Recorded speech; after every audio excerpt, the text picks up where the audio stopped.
Kamusta mga idol? Here we go again, Mark Anthony TV. Please like and subscribe. Boy Uragon, hindi marunong manuntok sa taas ng ring.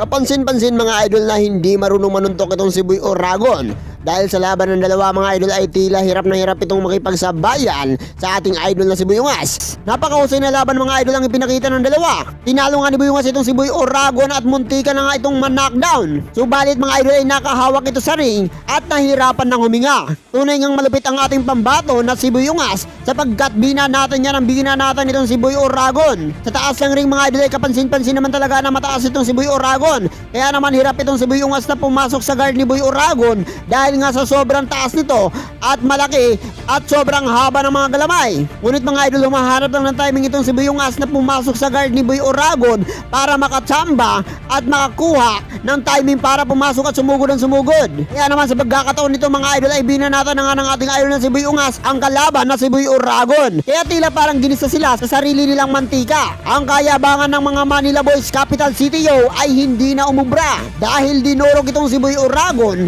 sa kamao ni Boy Ungas. Dito na magkakalaman.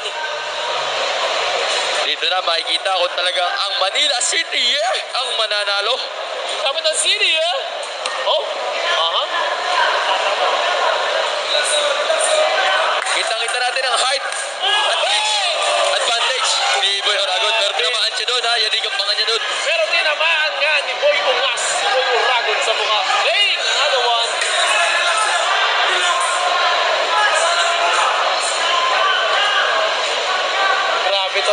Grabe to Russell, nakakailangan itong laban na to. Medyo napapatahimik tayo dahil ang ganda ng pacing nila, Bisa ka lang makakita ng gandong laban talaga. Yung kanina kasi suntukan. Medyo sumuko agad si Haring. Wala, hindi ako natuwa. Natuwa ka ba doon, Tito Vince? Sakto lang. Grabe yung height advantage dito ni Boy Uragon. Pero inaabot siya. Pero naabot siya, tinatalon siya ni Boy Ungas. Tinatalon siya ni Boy Ungas.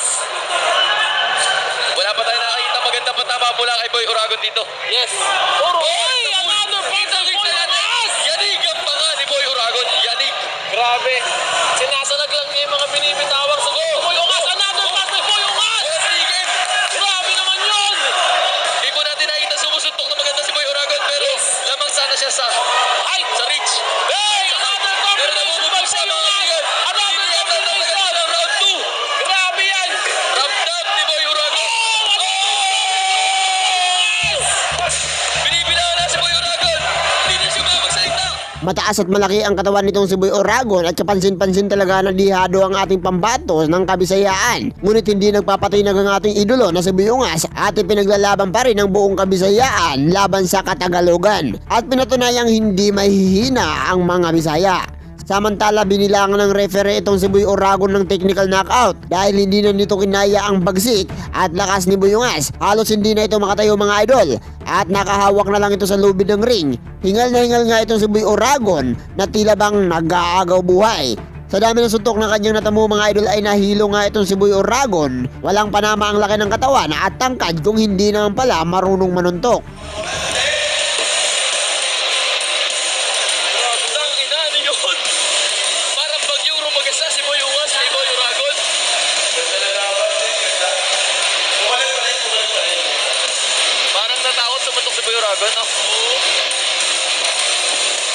So kita naman natin sa replay at kita natin sa video na si Boy Uragon hindi nakasuntok kay Boy Ungas.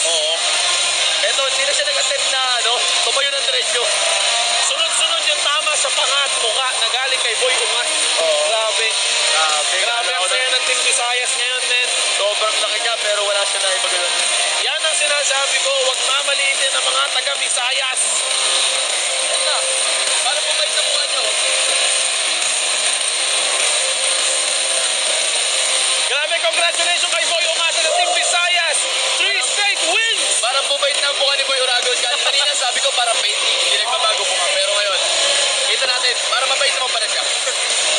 Bumait, bigla bumait. Woo! Round number 1 ends at 1 minute and 35 seconds. Di na tumagal. Winner, via technical